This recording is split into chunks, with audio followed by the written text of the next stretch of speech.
This is a question that we haven't previously received, but it comes from a viewer in the Twin Cities area, and he wants to talk about elections.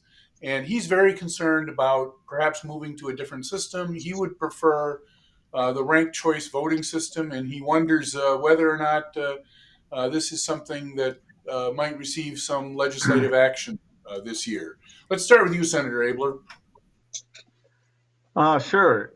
You know, I I was at I told you I went to a few doors this summer, and one of the places they were persuaded this was the answer to make it all great, ranked choice voting, and uh, so it's being used, currently in the metro and some other cities, and I'm not as big of a fan of it. I frankly, um, for reasons that you might not suspect, but I see not having ranked choice voting as a way for some of the smaller parties to occasionally win a race. And as a person who likes balance in government, I like divided government. I like more voices. I like more. We should have more of the minor parties represented, and I think ranked choice voting would actually take away that opportunity.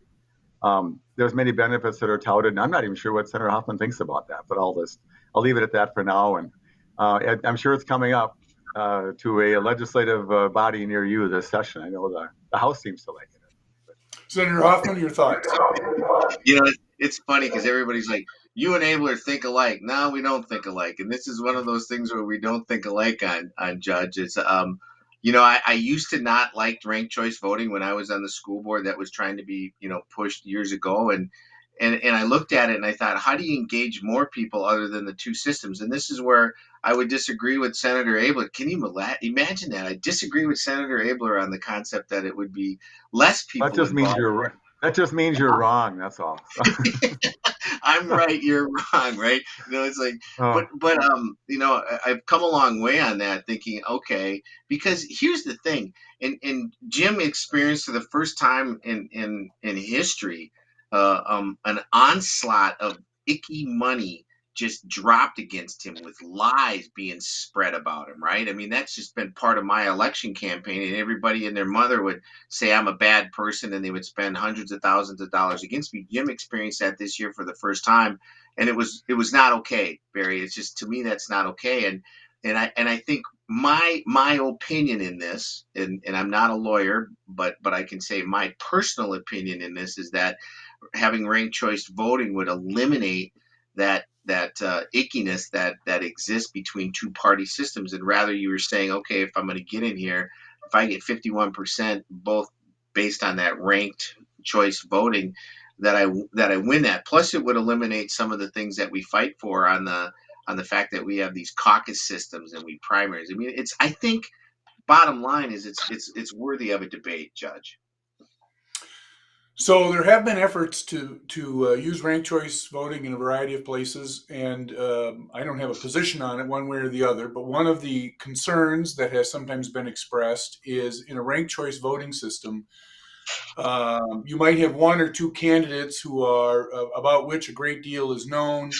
Then there are other candidates about which you know relatively little, and the problem that you run into is that you may have candidates who prevail, who've never really been part of the campaign conversation, so to speak, and they don't get the attention perhaps than the lead one or two candidates do, and the advantage of the first past the post system is that you know who you're voting for, and you may not know who you're voting for in a ranked choice voting system.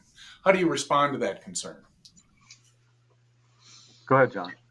I mean, you bring up some points, Judge, that I would hope that having an open conversation on that would flush that out. I don't necessarily think that is. I've not seen that in my understanding of the ranked choice voting. I actually, a friend of mine ran for a local seat, and ranked choice voting. She did not prevail. I mean, but it was like, I was like, how does this work? How do they understand this work? Right? There's a first, and then there's a second, and then there's third pass. But to me, that seemed like a more fair system on a local race than it would have been in the past, which would have in the local race, you would have had, because of our new rules on voting and then absentee voting, it all of a sudden turned into a special election, and then it just spread it out over a matter of months. Versus now the ranked choice voting, it was done, it was up, and it was done in a couple of days. And so I mean, I guess that should be something that is brought to the table and discussed, right? And I think Senator part of the Abeler? goal is to get rid of primaries and the caucus system, and the caucus system's a mess anyway. Yeah. And so there's always a quest to make elections more fair.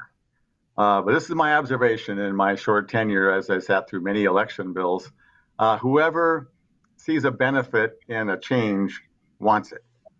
And seldom is it the League of Women Voters, of which I'm a proud member for many years, wants to get more people voting and wants fair elections, and they talk about that as a goal. And everybody's for that goal unless they think they're maybe going to lose some votes if they change the rules a little bit.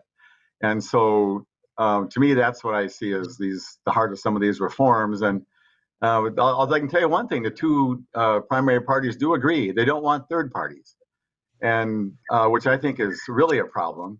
And I think we need some more active third parties to be even more robust.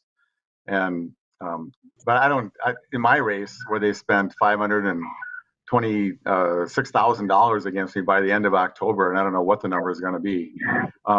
I don't know that goes away if there's still just two people in a race, especially when the races were as close as it turned out to be. So the best answer, Judge, is that good people stay engaged and they tell their neighbors, and the citizens will get the government that they elect or the government that they pay attention to as they go about electing them. And so there's a lot of good and bad that can happen in that, but you need an engaged electorate at the end of the day, whatever method you use.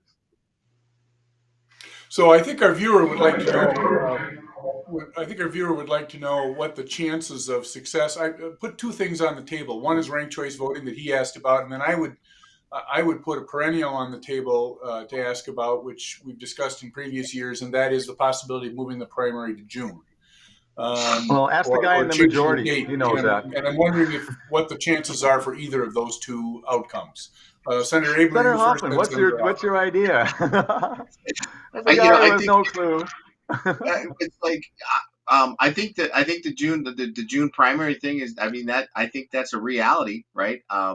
You know, the ranked choice voting, I think, you know, if you can count to 34 in the Senate, you're good to go, Judge, and 67 in the House, you're good to go. I don't know what the count is on that. I think it's mixed. You got some Democrats that like it and some Democrats that don't like it, and I know some Republicans that like it and some Republicans who don't like it, right? But then the third one to add in there, Judge, is there's conversation now of the national popular vote, right? Which keeps the electoral college, but it changes how the electoral college is done. I mean, that will probably get some conversation this year as well. And Senator one Abeler, thing your about last thought on this. We'll move elections, on to the next topic. oh yeah, the one thing about election bills, the best thing that's been in the past, especially with divided government, is we required that there be bipartisan support for everything. I hope that principle holds. And a 34 Democrat, 33 Republican vote on significant electoral changes is not a good idea. And so Yeah. I hope that we can get between the 40-yard lines on those changes and we keep the balance that people really like in terms of electoral change. So It'd that's be all I kind of got. like your bill last year, which got 61 votes in the Senate. I mean, There you that was go. like That's right. a bipartisan, you know, That's bill. bipartisan. Yeah. That was We're interrupting the bipartisan. judge. The judge has important Sorry. work to do. Let's just let him do his. But yeah, it's all right.